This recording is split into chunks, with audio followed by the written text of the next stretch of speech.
Good evening mga idol. Andito tayo sa kung saan tayo babalik at binalikan natin ang lugar na ito mga idol at dalawang kako ng followers natin. May kasamang ampaw at syempre sticker ng idol ng Kabuyaw. Pang ulam mga idol, pang bigas na rin. At dito tayo bumalik sa ayan, wow na wow mamatid.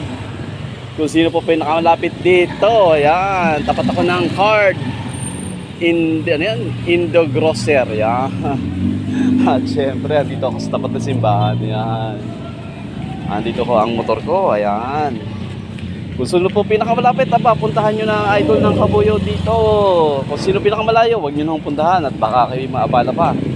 At syempre, meron tayong Bring Me para sa dalawang ampaw. Bring Me, dalawang followers po makakakuha ng ampaw at syempre ang sticker ng idol ng Kabuyaw. Kung meron kayong panyo, panyo, puntahan nyo na po ako dito sa Wow Mamatid. Idol natin ng ating kapitan dito, si Idol Cap Nani Himpisaw. Yan, idol natin yan. At syempre dahil dyan, Bring Me, yan, Bring Me panyo, yan. Let's go mga idol.